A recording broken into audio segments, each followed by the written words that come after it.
Nasa mahigit 100 pantalan ang nagtamo ng pinsala na nagkakahalaga ng kabuuang humigit kumulang 100 milyong piso matapos ang pananalasa ng Bagyong Christine. Samantala, handa na ang sektor ng transportasyon para sa inaasahang pagdagsa ng mga pasahero ngayong linggo sa paggunita ng undas. Si Creslin Catarong sa report.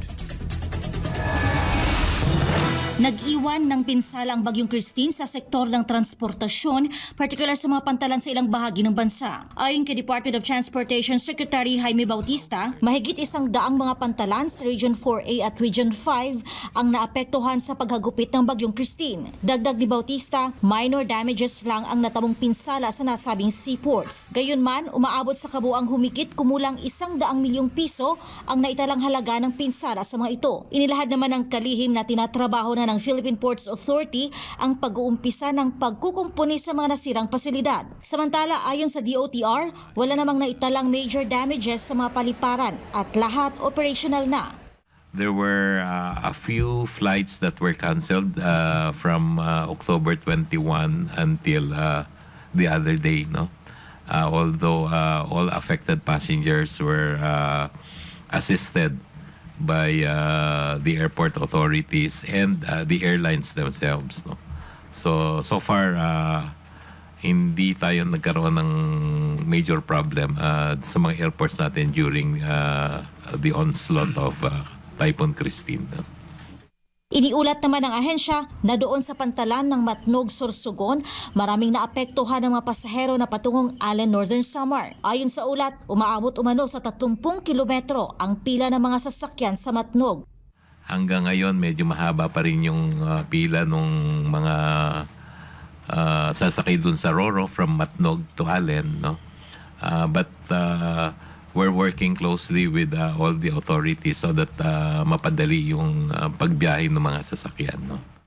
Sa ngayon, hindi pa masabi ng DOTR kung ilang araw bago magbalik normal ang biyahe sa naturang lugar sa Sorsogon. Inabisuhan naman ni Bautista ang mga bus operator na i-monitor muna ang sitwasyon bago bumiyahe papuntang Matnog. Hindi pa natin masabi kung ilang araw, no? Kasi ang LTO just issued a memorandum, no? Informing the mga bus operators, so sana na wag munang magbiyahe doon sa Bicol, no? Lalong-lalo na yung pupunta doon sa Matnog dahil napakahaba pa nung queue.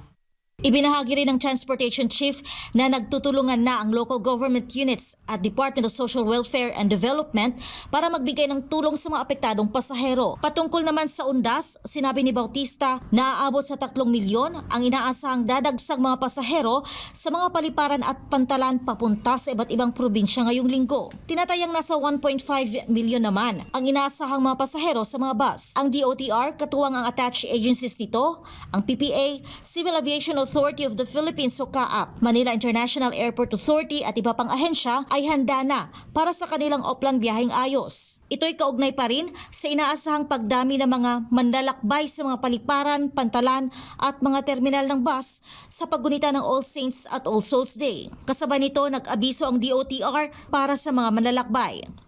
Yung mga gustong magbiyahe by boat or by ship, no, going to the Visayas, pwede sila by Batangas, no? Kasi merong mga Roro service from Batangas going to Katiklan, no?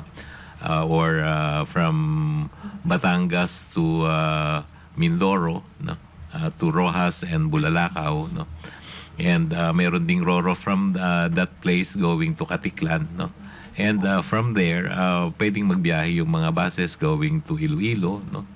And even to Bacolod and Cebu, no?